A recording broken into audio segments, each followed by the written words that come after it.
volumen 1, septiembre 14, 1899, Exaltación de la Cruz.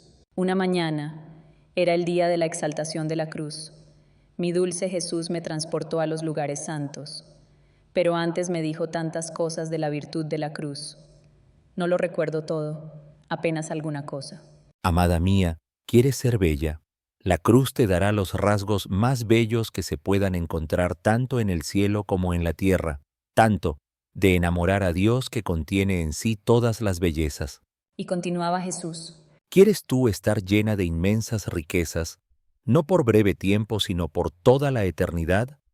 Pues bien, la cruz te suministrará todas las especies de riquezas, desde los más pequeños centavos, como son las pequeñas cruces, hasta las sumas más grandes, que son las cruces más pesadas. Sin embargo, los hombres que son tan ávidos por ganar dinero temporal, que pronto deberán dejar, no se preocupan por adquirir un centavo eterno, y cuando yo, teniendo compasión de ellos, viendo su despreocupación por todo lo que se refiere a lo eterno, benignamente les llevo la ocasión, en vez de tomarlo a bien, se indignan y me ofenden. ¡Qué locura humana! Parece que la entienden al revés. Amada mía, en la cruz están todos los triunfos, todas las victorias y las más grandes adquisiciones. Para ti no debe haber otra mira más que la cruz, y ésta te bastará por todo. Hoy quiero contentarte. Aquella cruz que hasta ahora no bastaba para poderte extender y crucificarte completamente, es la cruz que tú has llevado hasta ahora. Entonces, debiéndote crucificar completamente, tienes necesidad de que haga descender nuevas cruces sobre ti. Entonces aquella cruz que hasta ahora has llevado, me la llevaré al cielo para mostrarla a toda la corte celestial como prenda de tu amor. Y otra más grande, haré descender del cielo para poder satisfacer mis ardientes anhelos que tengo sobre ti. Mientras Jesús decía esto, se presentó ante mí aquella cruz que había visto las otras veces. Yo la tomé y me extendí sobre ella. Mientras estaba así se abrió el cielo, y de él descendió el evangelista San Juan, y traía la cruz que Jesús me había indicado. La Reina Madre y muchos ángeles, cuando llegaron junto a mí, me quitaron de sobre aquella cruz, y me pusieron sobre la que me habían traído, mucho más grande. Un ángel tomó aquella cruz de antes y se la llevó al cielo. Después de esto, Jesús con sus propias manos comenzó a clavarme sobre aquella cruz. La mamá reina me asistía. Los ángeles y San Juan proporcionaban los clavos. Mi dulce Jesús mostraba tal contento y alegría al crucificarme, que solo por darle ese contento a Jesús, no solo habría sufrido la cruz, sino otras penas aún. Ah, me parecía que el cielo hacía nueva fiesta por mí al ver el contento de Jesús. Muchas almas del purgatorio fueron liberadas, emprendiendo el vuelo hacia el cielo, y algunos pecadores fueron convertidos, porque mi divino esposo a todos hizo partícipes del bien de mis sufrimientos. ¿Quién puede decir además los dolores intensos que sufrí al estar bien extendida sobre la cruz y ser traspasadas las manos y los pies con los clavos? Pero especialmente en los pies era tanta la atrocidad de las penas que no pueden describirse. Cuando terminaron de crucificarme y yo me sentía nadar en el mar de las penas y de los dolores, la mamá reina dijo a Jesús: Hijo mío, hoy es día de gracia, quiero que le participes todas tus penas, no queda más que le traspases el corazón con la lanza y le renueves la corona de espinas. Entonces Jesús tomó la lanza y me traspasó el corazón de lado a lado. Los ángeles tomaron una corona de espinas muy tupida, se la dieron en la mano a la Santísima Virgen, y ella misma me la clavó en la cabeza. Qué memorable día fue para mí, de dolores, sí, pero también de contentos, de penas indecibles, pero también de alegrías. Basta decir que era tanta la fuerza de los dolores, que Jesús todo ese día no se movió de mi lado para sostener mi naturaleza, que desfallecía por la intensidad de las penas. Aquellas almas del purgatorio que habían volado al cielo, descendían junto con los ángeles y rodeaban mi cama recreándome con sus cánticos y agradeciendo afectuosamente que por mis sufrimientos las había liberado de aquellas penas. Luego, sucedió que habiendo pasado 5 o 6 días de aquellas penas tan intensas, con gran aflicción mía, comenzaron a disminuir, y entonces solicitaba a mi amado Jesús que de nuevo me renovara la crucifixión. Y Él, a veces pronto y a veces no, se complacía en transportarme a los lugares santos y me participaba las penas de su dolorosa pasión. Ahora la corona de espinas, ahora la flagelación, ahora llevaba la cruz al Calvario y ahora la crucifixión. A veces un misterio al día y a veces todo en un día, según a Él le placía, y esto era a mi alma de sumo dolor y contento. Pero me resultaba amarguísimo cuando se cambiaba la escena, y en vez de sufrir yo era espectadora de ver sufrir a mi amadísimo Jesús las penas de la dolorosa pasión. Ah, cuántas veces me encontraba en medio de los judíos junto con la mamá reina para ver sufrir a mi amado Jesús. Ah, sí, cómo es verdad que resulta más fácil sufrir uno mismo que ver sufrir a la persona amada. Otras veces, renovando mi dulce Jesús estas crucifixiones, recuerdo que me dijo: Amada mía, la cruz hace distinguir a los réprobos de los predestinados. Así como en el día del juicio los buenos se alegrarán al ver la cruz, así desde ahora se puede ver si alguno se salvará o se perderá. Si al presentarse la cruz el alma la abraza, la lleva con resignación, con paciencia y besa, y agradece a la mano que la envía, es señal de que es salvo. Si al contrario, al presentarse la cruz se irritan, la desprecian y llegan hasta ofenderme, puedes decir que es una señal de que esa alma se encamina por la vía del infierno. Así harán los réprobos en el día del juicio, que al ver la cruz se afligirán y blasfemarán. La cruz dice todo. La cruz es un libro que sin engaño y a claras notas te dice y te hace distinguir al santo del pecador, al perfecto del imperfecto, al fervoroso del tibio. La cruz comunica tal luz al alma, que desde ahora no solo hace distinguir al bueno del reo, sino hace conocer quién debe ser más o menos glorioso en el cielo, quién debe ocupar un puesto superior o un puesto menor. Todas las otras virtudes están humildes y reverentes ante la virtud de la cruz, e injertándose con ella reciben mayor lustre y esplendor. ¿Quién puede decir qué llamas de deseos ardientes ponía en mi corazón este hablar de Jesús? Me sentía devorar por el hambre de sufrir, y Él para satisfacer mis ansias, o bien, para decirlo mejor, lo que Él mismo me infundía, me renovaba la crucifixión. Recuerdo que a veces, después de renovadas estas crucifixiones, me decía: Amada de mi corazón, deseo ardientemente no solo crucificarte el alma y comunicarte los dolores de la cruz al cuerpo, sino deseo sellarte también el cuerpo con el sello de mis llagas. Y quiero enseñarte la oración para obtener esta gracia. La oración es esta: yo me presento ante el trono supremo de Dios, bañada en la sangre de Jesucristo, pidiéndole que por el mérito de sus preclarísimas virtudes y de su divinidad, me conceda la gracia de crucificarme. Y yo, a pesar de que siempre he tenido aversión a todo lo que puede aparecer exteriormente, como aún la tengo, en el acto en que Jesús decía esto, me sentía infundir tal anhelo de satisfacer el deseo que Él mismo decía, que también yo me atrevía a decir a Jesús que me crucificara en el alma y en el cuerpo. Y algunas veces le decía: Esposo Santo, cosas exteriores no quisiera, y si alguna vez me atrevo a decirlo, es porque tú mismo me lo dices, y también para dar una señal al confesor de que eres tú quien obra en mí. Por lo demás, no quisiera otra cosa, sino que aquellos dolores que me haces sufrir cuando me renuevas la crucifixión fuesen permanentes. No quisiera esa disminución después de algún tiempo, y solo eso me basta, y que de la apariencia externa, por cuanto más lo puedas mantener oculto, tanto más me contentarás. Recuerdo confusamente que, como le pedía frecuentemente, cuando me encontraba junto con nuestro Señor, el dolor de mis pecados y la gracia de que me perdonara todo lo que de mal había hecho, y a veces llegaba a decirle que estaría contenta cuando de su propia boca me dijera: te remito todos tus pecados.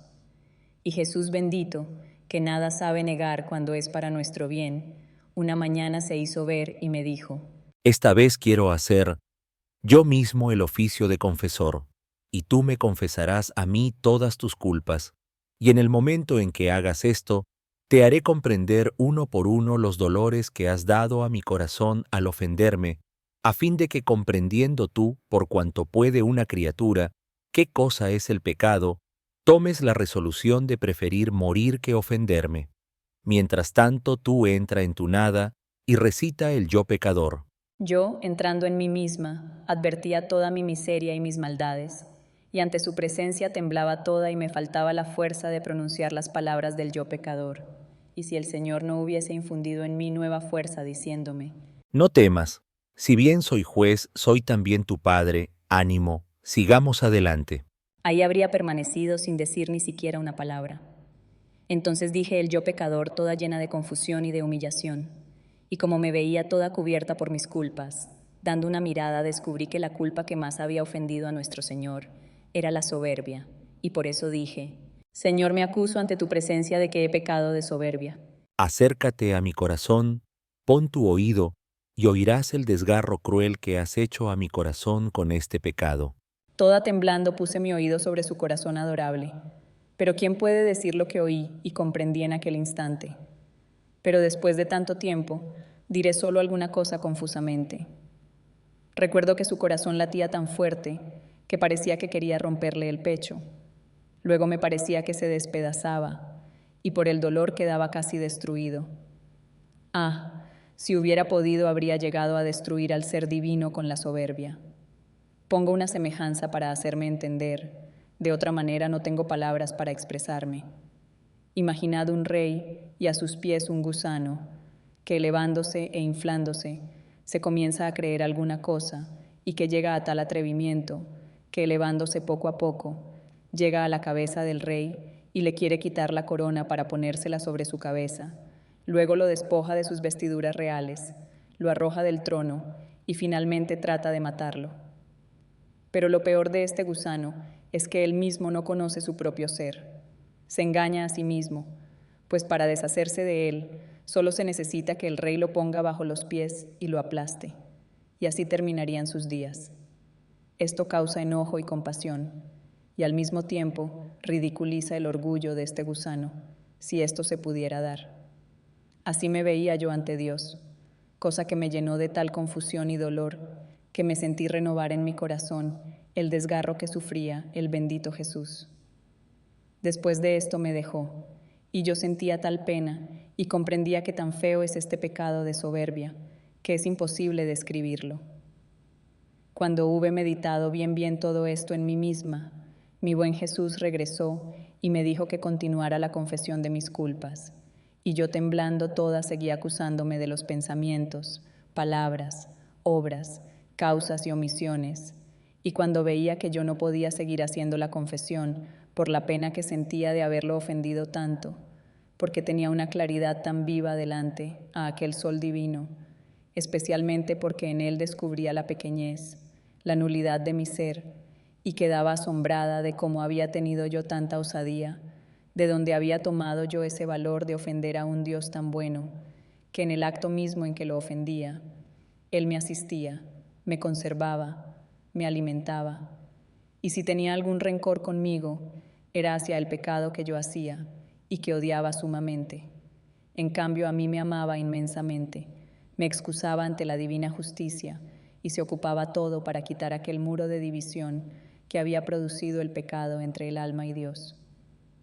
Oh, si todos pudiesen ver quién es Dios y quién es el alma en el momento en que se peca, todos morirían de dolor, y creo que el pecado sería exiliado de la tierra. Entonces, cuando Jesús bendito veía que por la pena no podía más, se retiraba y me dejaba para que comprendiera muy bien el mal que había hecho, y después regresaba de nuevo, y yo continuaba acusando mis culpas. Pero ¿quién puede decir todo lo que comprendí y explicar una por una las diversas afrentas y los dolores especiales que con mis culpas había ocasionado a nuestro Señor?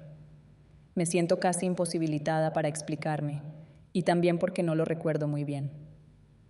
Cuando terminé mi acusación, que duró cerca de 7 horas, el amable Jesús tomó el aspecto de Padre amorosísimo, y como yo me encontraba agotada de fuerzas por el dolor, y mucho más porque veía que no era un dolor suficiente para dolerme como convenía a mis culpas. Él, para animarme, me dijo: Quiero suplir yo por ti, y aplico a tu alma el mérito del dolor que tuve en el huerto del Getsemaní. Solo esto puede satisfacer a la divina justicia. Después de que aplicó a mi alma su dolor, entonces me pareció estar dispuesta para recibir la absolución. Toda humillada y confundida como estaba, y postrada a los pies del buen Padre Jesús, con los rayos que enviaba a mi mente trataba de excitarme mayormente al dolor diciendo: si bien no recuerdo todo, grande, sumo ha sido el mal que he hecho hacia ti. Estas potencias mías y estos sentidos del cuerpo debían haber sido tantas lenguas para alabarte. Ah, en cambio han sido como tantas víboras venenosas que te mordían y buscaban aún el matarte. Pero, Padre Santo, perdóname, no quieras arrojarme de ti por el gran mal que te he hecho pecando. Y tú prometes no pecar más y alejar de tu corazón cualquier sombra de mal que pudiera ofender a tu Creador. Ah, sí, con todo el corazón te lo prometo. Más bien quiero 1000 veces morir que volver a pecar, nunca más, nunca más. Y yo te perdono y aplico a tu alma los méritos de mi pasión y quiero lavarla en mi sangre. Y mientras esto decía, levantó su bendita mano derecha y pronunció las palabras de la absolución, exactas a las palabras que dice el sacerdote cuando da la absolución, y en el acto en que esto hacía, de su mano corría un río de sangre, y mi alma quedaba toda inundada por ella. Después de esto me dijo: Ven, oh hija, ven a hacer penitencia por tus pecados besándome mis llagas. Toda temblando me levanté y le besé sus sacratísimas llagas, y después me dijo: Hija mía, sé más atenta y vigilante, porque hoy te doy la gracia de no caer más en el pecado venial voluntario. Después me hizo otras exhortaciones que no recuerdo bien y desapareció. ¿Quién puede decir los efectos de esta confesión hecha a nuestro Señor? Me sentía toda empapada en la gracia, y me quedó tan grabada que no puedo olvidarla, y cada vez que me acuerdo, siento correr un escalofrío en los huesos, y a la vez siento horror al pensar cuál es mi correspondencia a tantas gracias que el Señor me ha hecho. Otras veces el Señor se ha dignado darme Él mismo la absolución, a veces tomando el aspecto de sacerdote, y yo me confesaba como si fuese sacerdote, si bien sentía diversos efectos, y después de terminada se hacía conocer que era Jesús. Y a veces abiertamente venía haciéndose conocer que era Jesús.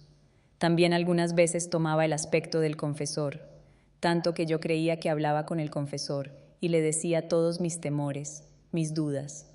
Pero por el modo de responderme, por la suavidad de la voz, entrelazada ahora como la voz del confesor y ahora como la de Jesús, por su trato amable y por los efectos internos, descubría yo quién era. Ah, si yo quisiera decir todo acerca de estas cosas, me extendería demasiado. Por eso termino y pongo punto. Recuerdo que hubo una segunda guerra entre África e Italia, y el bendito Jesús, un día, cerca de 9 meses antes, me transportó fuera de mí misma y me hizo ver un camino larguísimo, lleno de cadáveres inmersos en la sangre que a ríos inundaba ese camino. Daba horror ver esos cadáveres expuestos al aire libre, sin tener ni siquiera quien los sepultara. Yo, toda asustada, le dije a nuestro Señor: ¿qué cosa es esto? El año que viene habrá guerra. Se sirven de la carne para ofenderme, y yo sobre la carne quiero hacer mi justa venganza. Dijo otras cosas, pero ha pasado tanto tiempo que no las recuerdo. Ahora, sucedió que pasado aquel periodo de tiempo, se empezó a oír que entre Italia y África había guerra. Yo le rogaba al buen Jesús que librara a muchas víctimas y que tuviera piedad de tantas almas que iban al infierno. Una mañana, según lo acostumbrado, me transportó fuera de mí misma y veía que casi todas las gentes estaban convencidas de que debía vencer Italia. Me pareció encontrarme en Roma y veía a los diputados que tenían consejo, entre ellos, acerca del modo como debían conducir la guerra para estar seguros de hacer vencer a Italia. Estaban tan inflados de ellos mismos que daban piedad, pero lo que más me impresionó fue el ver que estos tales, casi todos, eran sectarios, almas vendidas al demonio. Qué tristes tiempos. Parecía que propiamente reinaba el reino satánico, y su confianza, en vez de ponerla en Dios, la ponían en el demonio. Ahora, mientras estaban deliberando, mi bendito Jesús me dijo. Vayamos a oír qué se dicen. Entonces me pareció entrar en su círculo junto con Jesús. Jesús se paseaba en medio de ellos y derramaba lágrimas sobre su miserable estado. Cuando terminaron de deliberar sobre el modo de cómo debían hacer, vanagloriándose de estar seguros de la victoria, Jesús se dirigió a ellos y les dijo amenazándolos. Confiáis en vosotros mismos y por eso os humillaré, esta vez perderá Italia.